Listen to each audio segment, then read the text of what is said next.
Good morning. Welcome to Iron Sharpens Iron. My name is Jeremy Nettles. I'm the evangelist for the River Ridge Church of Christ that meets in Newburgh, Indiana at 5600 Van Road.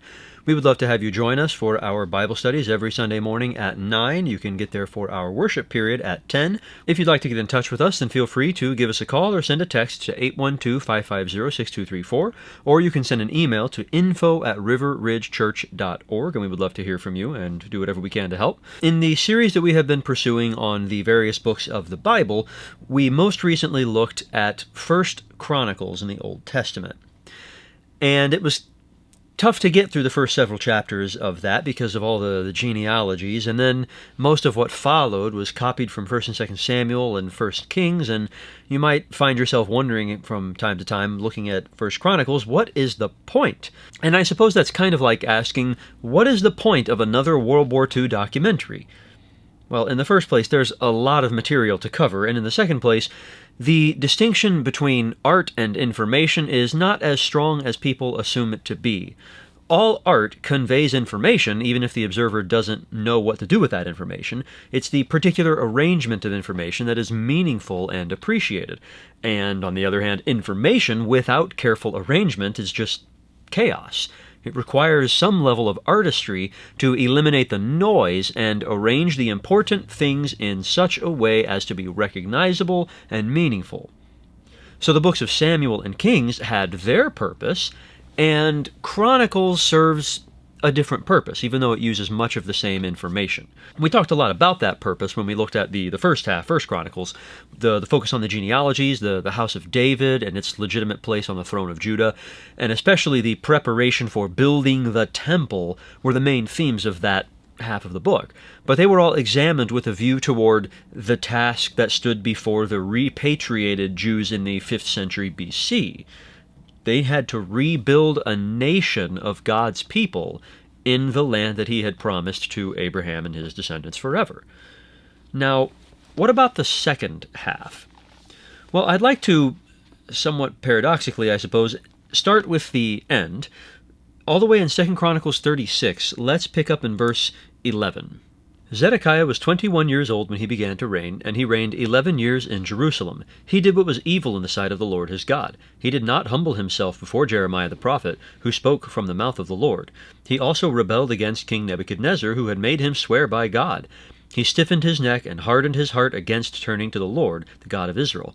All the officers of the priests and the people likewise were exceedingly unfaithful, following all the abominations of the nations, and they polluted the house of the Lord that he had made holy in Jerusalem. The Lord, the God of their fathers, sent persistently to them by his messengers, because he had compassion on his people and on his dwelling place. But they kept mocking the messengers of God, despising his words, and scoffing at his prophets, until the wrath of the Lord rose against his people, until there was no remedy. Therefore he brought up against them the king of the Chaldeans, who killed their young men with the sword in the house of their sanctuary, and had no compassion on young man or virgin, old man or aged. He gave them all into his hand, and all the vessels of the house of God, great and small, and the treasures of the house of the Lord, and the treasures of the king and of his princes, all these he brought to Babylon. And they burned the house of God, and broke down the wall of Jerusalem, and burned all its palaces with fire, and destroyed all its precious vessels. He took into exile in Babylon those who had escaped from the sword, and they became servants to him and to his son until the establishment of the kingdom of Persia, to fulfill the word of the Lord by the mouth of Jeremiah, until the land had enjoyed its Sabbaths. All the days that it lay desolate, it kept Sabbath to fulfill 70 years. That's right, I wanted to tell you how this ends at the very beginning. I'm not really trying to build up the suspense level here. I sort of assume you probably know where this is heading in the first place, but now that we know where it's going, we can understand more clearly how it gets there. 2 Chronicles has the same basic aims as 1 Chronicles, because it's the same book. But the material used in Part 2 is of a different character. 1 Chronicles was about Israel's rise. 2 Chronicles covers its pinnacle, and then its decline, and eventually its fall. Now the pinnacle is Solomon's reign. That covers chapters 1 through 9. Almost all of this material is essentially identical to material that is found in 1 Kings 3 through 10. And then chapters 10 through 36 of 2 Chronicles are a nearly constant downslope, gathering speed as the nation of Israel approaches the cliff. To explain how it got to that point, the chronicler summarizes the reigns of the rest of Judah's kings. Now, we got a taste of that with the very last one, Zedekiah, but of course there's quite a few leading up to that point. The kings of Israel, because of course it's divided into the northern 10 tribes and the southern 2 tribes by this point, the kings of Israel are only mentioned as they pertain to Judah's story. Why is that? Well, the returned exiles occupied Judea, while Samaria and Galilee farther to the north were mostly filled with Gentiles and half-breeds, the Samaritans, and they're half-breeds both genetically and also, more importantly, religiously. This is the period during which the Israelites stop being called Israelites and start being called Jews. Really, that's Judeans.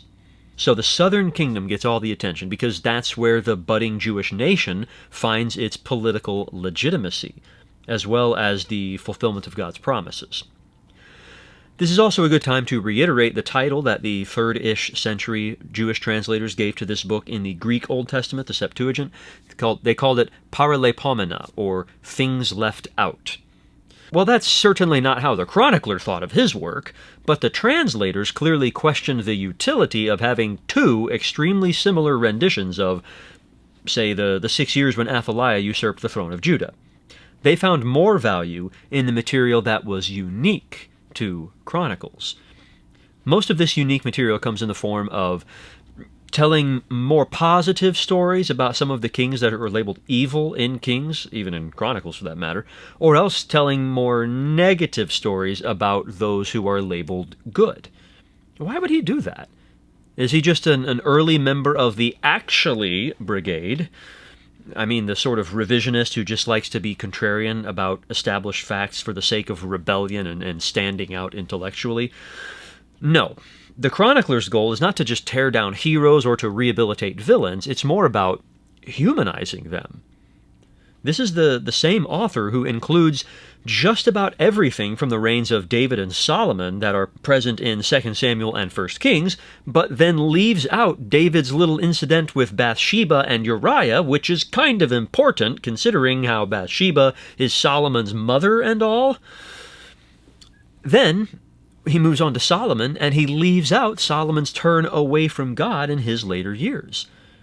It's not like he's trying to hide these facts. The books of Samuel and Kings had been around for a very long time by the period when the chronicler was compiling his work.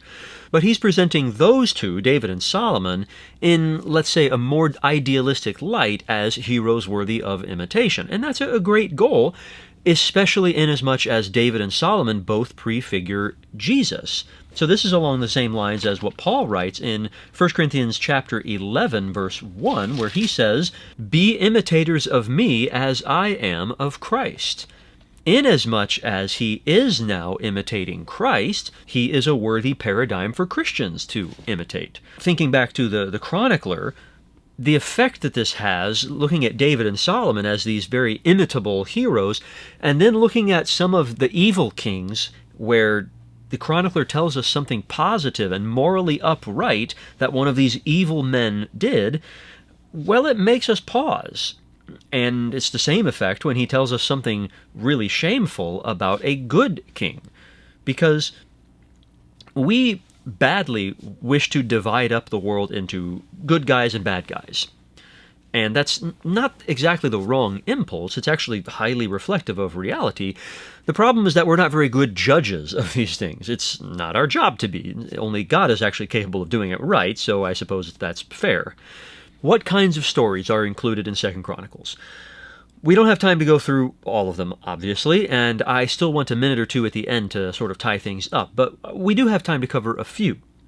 Let's start with the story of Abijah, or Abijam, as he is named in 1 Kings. If we go over to 1 Kings, we can read his story pretty quickly in chapter 15. Now, in the 18th year of King Jeroboam the son of Nebat, Abijam began to reign over Judah. He reigned for 3 years in Jerusalem. His mother's name was Maacah, the daughter of Abishalom, and he walked in all the sins that his father did before him, and his heart was not wholly true to the Lord his God, as the heart of David his father. What a loser! there's not really that much more to his story there in 1 Kings.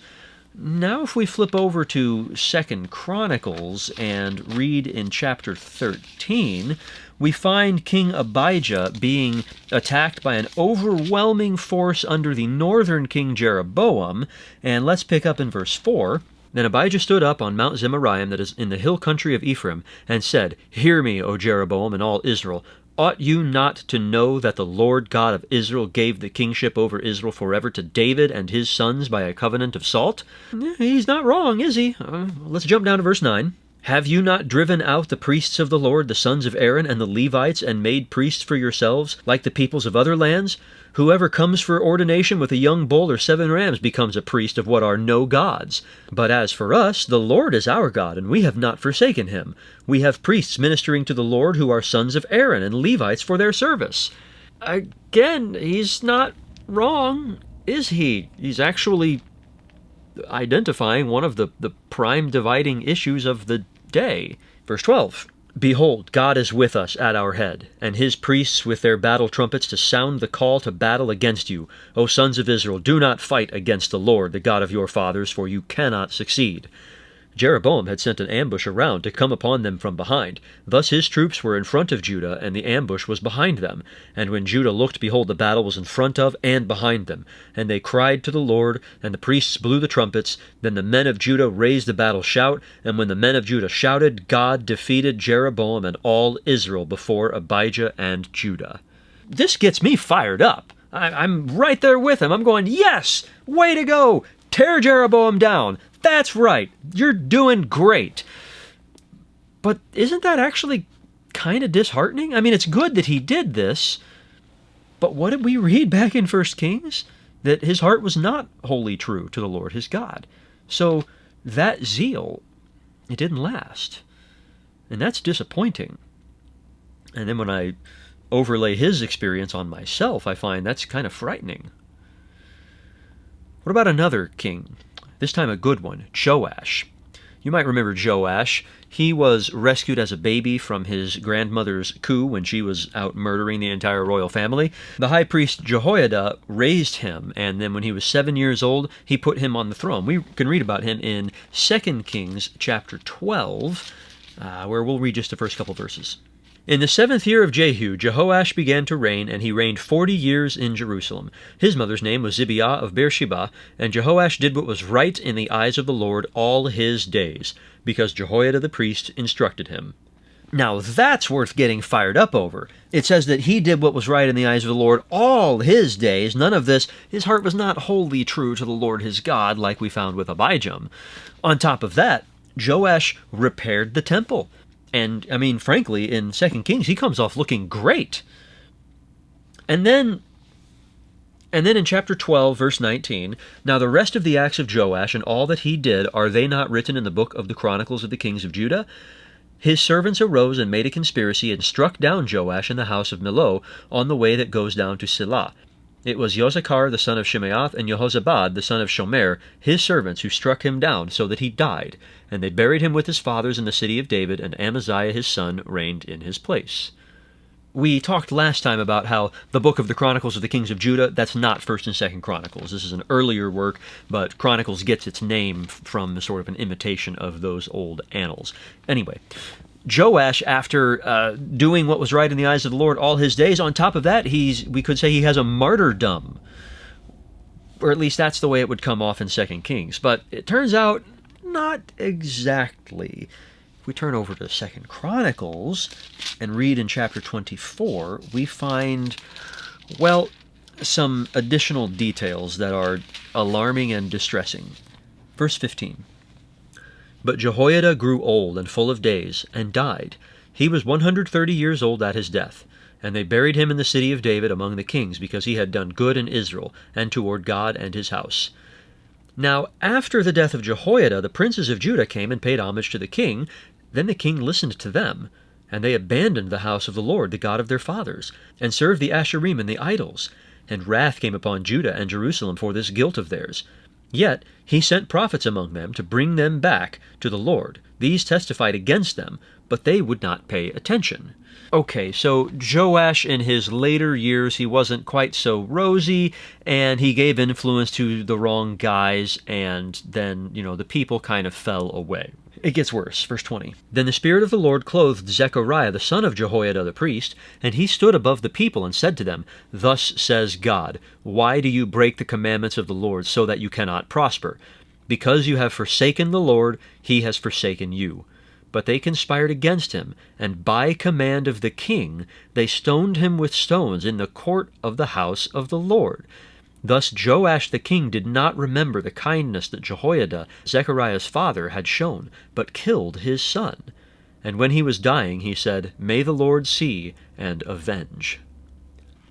That's not the kind of thing that you would expect to be left out from 1st and 2nd Kings. That seems, relevant. We're not done. Verse 23. At the end of the year, the army of the Syrians came up against Joash. They came to Judah and Jerusalem and destroyed all the princes of the people from among the people and sent all their spoil to the king of Damascus. Though the army of the Syrians had come with few men, the Lord delivered into their hand a very great army, because Judah had forsaken the Lord, the God of their fathers. Thus they executed judgment on Joash. When they had departed from him, leaving him severely wounded, his servants conspired against him because of the blood of the son of Jehoiada the priest, and killed him on his bed. So he died, and they buried him in the city of David, but they did not bury him in the tombs of the kings. Well, that puts a slightly different spin on things, doesn't it? See, it wasn't Joash is good and we're bad, so we're going to murder him so that we can carry on doing bad things. It's more like, this guy is awful, and he's destroying the kingdom, and he's killed a righteous man, and he's probably going to die soon anyway. Even if he doesn't, he's probably not going to recover properly. It'll end up with pudding for brains, and the nation can't handle any more of his disastrous leadership. Let's just sort of help him along. I mean, we're almost on the conspirators' side now. And we shouldn't be. That doesn't make it any more right for them to murder him. But it's hard not to sympathize, isn't it?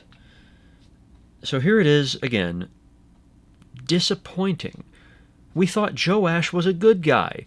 1st, 2nd Kings even says that he was a good guy. And now I have to wrestle with that label that he was a good king, standing next to a record of some of his deeds. And that makes me uncomfortable.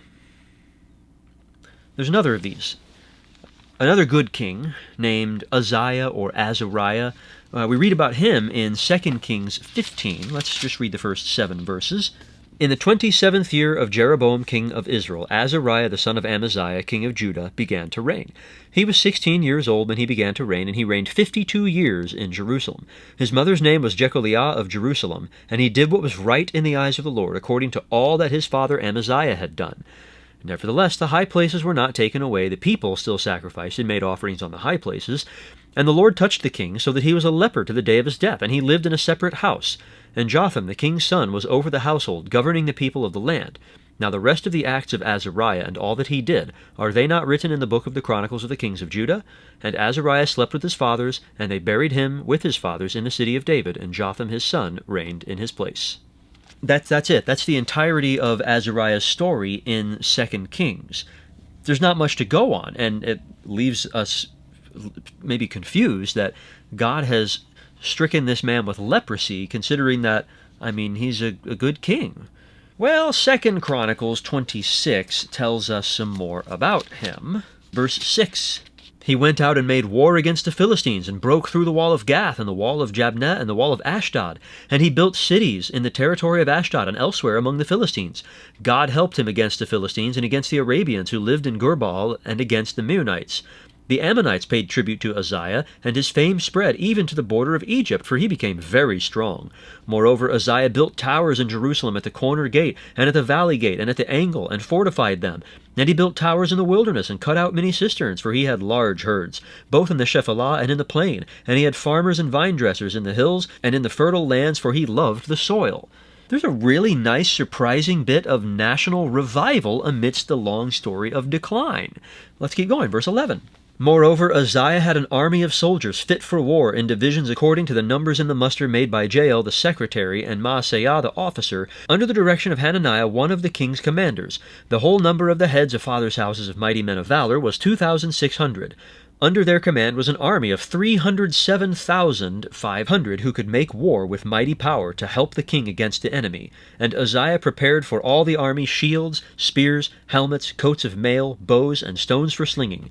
In Jerusalem he made machines invented by skillful men, to be on the towers and the corners, to shoot arrows and great stones. And his fame spread far, for he was marvelously helped, till he was strong.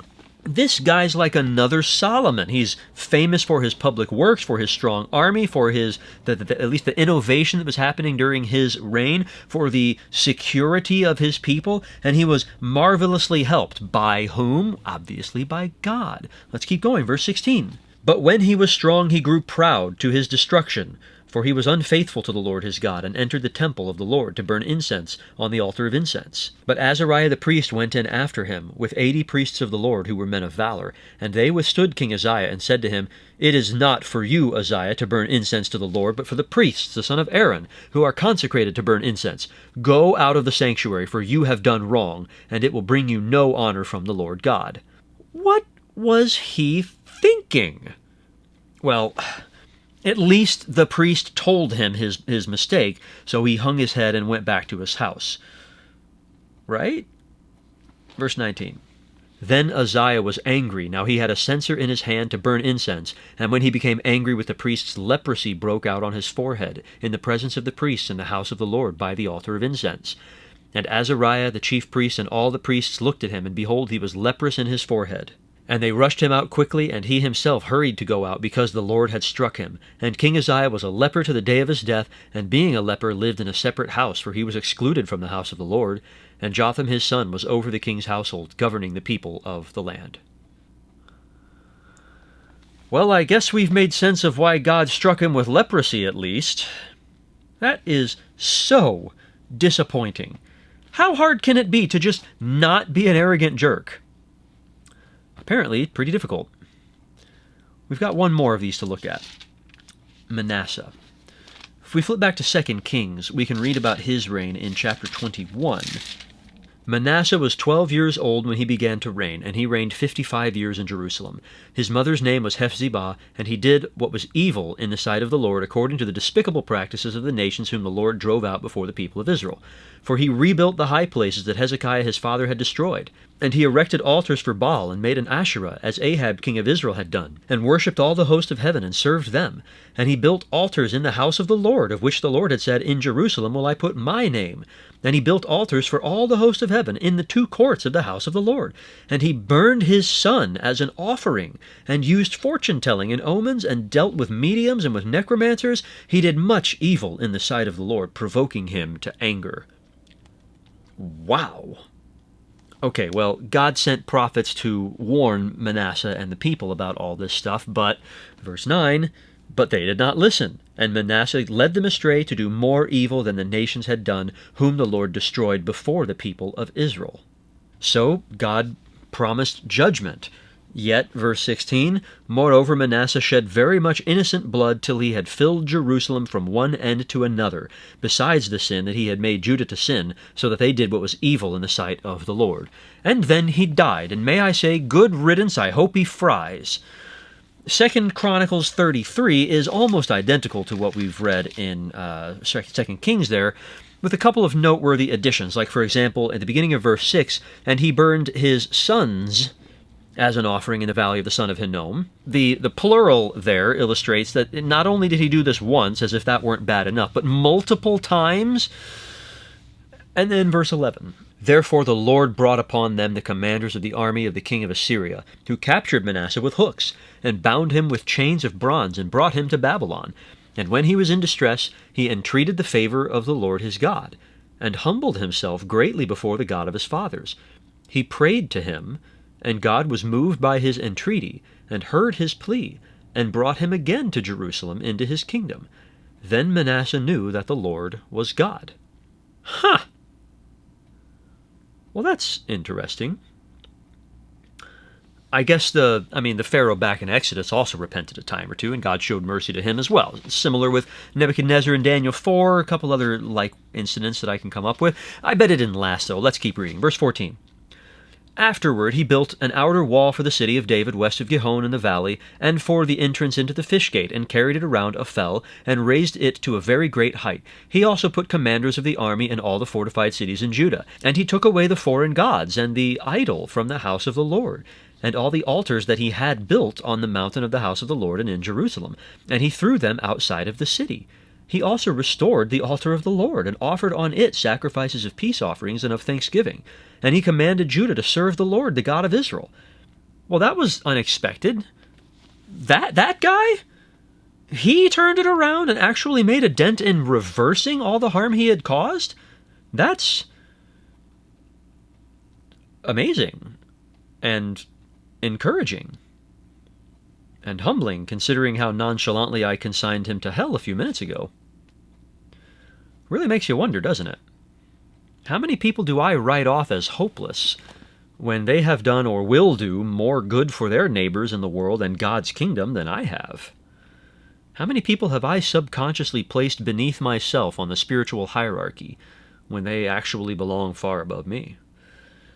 I guess that's the sort of thing that Jesus had in mind in Luke 14, beginning in verse 8. When you are invited by someone to a wedding feast, do not sit down in a place of honor, lest someone more distinguished than you be invited by him, and he who invited you both will come and say to you, give your place to this person, and then you will begin with shame to take the lowest place. But when you are invited, go and sit in the lowest place, so that when your host comes, he may say to you, friend, move up higher. Then you will be honored in the presence of all who sit at table with you. For everyone who exalts himself will be humbled, and he who humbles himself will be exalted.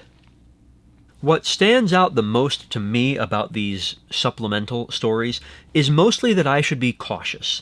Before Chronicles was published, a Jewish scholar could be excused for praising Joash and Uzziah and saying that they represented the good old days when some kings actually did good and avoided evil, and for saying the opposite about Abijam and Manasseh. There's just nonstop reproaches for them. But it turns out that would be unfair. We didn't have all the facts. Frankly, we still don't have all the facts. These were all human beings with long, complicated lives and their own breaches in knowledge and understanding. We often think that we are upholding God's standards and being righteous when we want justice done against everyone else. But when it comes to me, well, I want mercy for me. But judgment is without mercy to one who has shown no mercy. Mercy triumphs over judgment. Leave the judgments to God. Worry about applying them correctly, and supplement your strong sense of justice with a similarly strong sense of mercy. We all need mercy.